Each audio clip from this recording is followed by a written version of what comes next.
میلاد النبی صلی اللہ علیہ وسلم کے حوالے سے اکٹھے ہوئے ہیں، اور یہ کیسا معاشرہ اس وقت کس طرف جا رہا ہے جس میں کوئی قلیل بہت قلت میں ایسے لوگ ہیں جو یہ بھی کہتے ہیں کہ اپنے نبی کا میلاد جو ہے وہ کرنا شرک ہے، حالانکہ حقیقت میں یہ میلاد کرنا شرک کا توڑ ہے، شرک کا توڑ ہے، چونکہ اللہ ہے وحدہ لا شریک ہے، لم یلد ولم یولد، اللہ کا میلاد نہیں ہوتا، میلاد مصطفیٰ ہی ہوتا ہے۔ اور سب سے پہلے تو دیکھنا یہ ہے کہ پورے قرآن کریم میں کہیں بھی خلقہ کا لفظ نہیں آیا کہ نبی پاک علیہ السلام 12 ربیع الاول کو ان کی خلقت ہوئی، ان کی تخلیق ہوئی۔ پورے قرآن میں جہاں بھی آیا ہے وہ آیا ہے هو الذی جاء، کہیں آیا هو الذی ارسل کہ وہ تشریف لائے، هو الذی ارسل اس نے بھیجا، ہاں جی قد جاءکم من اللہ نور، اسی طرح سے یعنی آنے کا ہے، بھیجنے کا ہے، پیدا ہونے کا نہیں ہے۔ تو اس کا مطلب ہے پیدا ہونا اور بات ہے، آنا اور بات ہے۔ مثلا ہم کہیں کہ بھائی مصطفیٰ صاحب اپنے گھر سے آئے ہیں، بھائی مصطفیٰ آئے ہیں، اس کا مطلب ہے بھائی مصطفیٰ پہلے تھے تو آئے نا، ابھی تو نہیں آئے، ابھی تو نہیں پیدا ہوئے، بھائی مصطفیٰ تھے۔ تو اس لیے نبی پاک علیہ السلام کے متعلق آپ کی حدیث میں ہے کہ کنت نبی و آدم بین الماء والطین بین الروح والجسد، آدم علیہ السلام ابھی پانی اور مٹی میں تھے تو میں اس وقت بھی نبی تھا۔ سبحان اللہ۔ تو حافظ صاحب یہ کہہ رہے ہیں، ابھی آیت پڑھی ہے انہوں نے کہ درود پاک کے متعلق کہ جو درود شریف ہے یہ اللہ تعالیٰ نے کہا کہ میں پڑھ رہا ہوں، تمہیں نمازیں دی، تمہیں روزے دیے، تمہیں حج دیا، تمہیں عمرہ دیا، تمہیں زکوٰۃ کا وہ جو عمل ہے اس کا حکم فرمایا، لیکن جو درود ہے نا یہ میں پڑھوں گا، میں بھیجوں گا اپنے نبی، یہ میرے لیے، اور اس میں میں آپ کو بھی شریک کرتا ہوں، اور جو میرے فرشتے ہیں، حالانکہ سب اللہ کے فرشتے ہیں، لیکن جو درود پڑھنے والے فرشتے ہیں اللہ نے ان کی نسبت اپنے ساتھ کر دی، حالانکہ باقیوں کی بھی اللہ کے ساتھ ہے، لیکن فرمایا ان اللہ و ملائکتہ، جو اللہ کے فرشتے ہیں وہ اپنے نبی پہ درود بھیجتے ہیں۔ وعلیکم السلام۔ اور یہ جو میلاد شریف ہے یہ نبی پاک علیہ السلام کی آمد کی خوشی ہے۔ تو میں آپ کو بتاؤں کئی لوگ کہتے ہیں کہ یہ غلط ہے، ہم کہتے ہیں یہ عید میلاد النبی ہے، ہم اس کو عید قرار دیتے ہیں۔ اب دیکھیں اگر کوئی عقل رکھنے والا ہوتا ہے تو کم از کم یہ بات ضرور سوچے کہ قرآن کریم میں حضرت عیسیٰ علیہ السلام سے لوگوں نے کہا کہ اگر آپ کا اللہ اس چیز پہ قادر ہے کہ وہ ہمیں دسترخوان کھانوں کا بھرا ہوا آسمان سے آ جائے تو ہم مان لیں گے، تو آپ نے فرمایا کہ یہ کیا کام ہے جو اللہ تعالیٰ کی تم اس طرح کہہ رہے ہو، اس کی بارگاہ میں یہ کوئی کام ہے؟ لیکن بہرحال آپ نے عرض کر دی، قرآن پاک میں اس کا ذکر ہے، آپ نے دعا کی کہ اللہم انزل علینا مائدۃ من السماء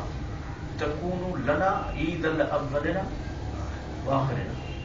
کہ یا اللہ آسمانوں سے کھانوں کا بھرا ہوا دسترخوان نازل فرما تاکہ پہلوں کے لیے، ہمارے لیے اور آئندہ آنے والوں کے لیے عید بن جائے۔ سبحان اللہ۔ اب ایسے ہی ہوا کہ وہ جو کھانوں کا بھرا ہوا دسترخوان تھا وہ پھر زمین پہ اترا، اتنی خوشی کی کہ جس دن وہ کھانا آیا، جس دن وہ دسترخوان آیا تو لوگوں نے اس کے اترنے پر، اس کے نازل ہونے پر عید منائی، اور انبیاء کرام نے عید منائی، لوگوں نے عید منائی۔ تو سوچنے کی بات ہے جب کھانوں کا بھرا ہوا دسترخوان اگر اترے اس پہ عید منائی جا سکتی ہے، تو جب سب سے وجہ تخلیق کائنات، سبب تخلیق کائنات جو امام المرسلین ہو کے تشریف لائیں، جب ان کا آنا ہو تو پھر وہ عید سے کیوں نہیں بڑھ کر ہوگا؟ ان کا آنا بھی تو بہت بڑی عید ہے۔ تو یہ سب سے پہلے اللہ تعالیٰ کی سنت ہے۔ میلاد شریف کیا ہوتا ہے؟ جس میں نبی پاک علیہ السلام کی آمد کا تذکرہ کیا جائے۔ وَإِذَا أَخَذَ اللَّهُ مِيثَاقَ النَّبِيِّينَ والی جو آیت ہے اس میں اللہ تعالیٰ نے انبیاء کرام سے وعدہ کیا اور اپنے نبی کی آمد کا تذکرہ فرمایا کہ میں اپنی کتاب اور اپنا کلام لے کے بھیج رہا ہوں، اور لَتُؤْمِنُنَّ بِهِ، جب وہ آئیں تو تم سب نے ضرور بر ضرور ایمان لانا ان پہ، اور وَلَتَنْصُرُنَّ، اور تم سب نے مدد بھی کرنی ہے ان کی ضرور، حالانکہ سارے انبیاء آپ سے پہلے ہو چکے ہیں، لیکن یہ کیوں کہا جا رہا ہے کہ جب وہ آئیں؟ اس کا مطلب اللہ تعالیٰ نے اپنے انبیاء کو طاقت دی ہے، جس طرح حضرت موسیٰ علیہ السلام نے اپنی قبر سے ہماری مدد کی کہ جو 50 نمازیں تھیں وہ انہوں نے قبر سے ہماری مدد کرتے ہوئے 5 کروا دی جو ہم پڑھ رہے ہیں. کیوں جی؟ پھر ان کی طرف اس طرح سب نے اللہ تعالیٰ کے حکم کے تحت اپنا اپنا وہ جو رول ہے وہ ادا کیا.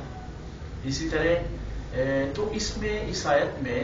اللہ تعالیٰ نے نبی پاک علیہ السلام کی آمد کا تذکرہ فرمایا، اور اسی کو ہی میلاد شریف کہا جاتا ہے. اب دیکھیں کسی کے بیٹا پیدا ہونا ہو تو کیا باپ کو پتا ہوتا ہے میرے فلاں نام کا بیٹا پیدا ہوگا؟ کیا بھائی پتا ہوتا ہے؟ لیکن اللہ کے نبی کی یہ عظمت اور شان ہے جو اللہ نے ان کو عطا فرمائی. حضرت عیسیٰ علیہ السلام کئی 100 سال پہلے نبی پاک علیہ السلام کی آمد کا تذکرہ فرما رہے ہیں، وَمُبَشِّرًا بِرَسُولٍ يَأْتِي مِن بَعْدِي اسْمُهُ أَحْمَدُ، کہ لوگوں تمہیں میں اس رسول معظم کی بشارت دینا چاہتا ہوں جو تشریف لا رہے ہیں، جن کا نام احمد ہوگا. تو اسی کو ہی میلاد کہا جاتا ہے. اس کا مطلب اللہ تعالیٰ کی سنت ہے، انبیاء کی سنت ہے، نبیوں کی سنت ہے، اور جو اکابر کبار صحابہ کرام تھے، اولیاء کرام تھے، جو ہمارے متقدمین تھے، وہ میلاد شریف کا اہتمام بڑے ذوق سے بڑی محبت کے ساتھ کرتے تھے. اب دیکھیں کوئی عیسائی کہتا ہے اب مسلمانوں تمہیں میں عیسائیت کی دعوت دیتا ہوں،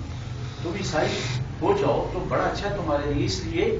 کہ تمہارے قرآن میں ہمارے نبی کی عظمت ہے کہ جو نابینوں کو، جو مادرزاد اندھے ہوتے تھے ان کو پھونک مارتے تھے اور وہ بینا ہو جاتے تھے، اور تمہارے قرآن میں ہے کہ ہمارے نبی جو تھے عیسیٰ علیہ السلام وہ جن کو برس کی بیماری ہوتی تھی، کوڑ ہوتا تھا، وہ ٹھیک کرتے تھے. پھر ہمارے عیسیٰ علیہ السلام کا تمہارے قرآن میں ذکر ہے کہ وہ مردوں کو زندہ کرتے تھے. تو آؤ تمہیں ہم عیسائیت کی دعوت دیتے ہیں.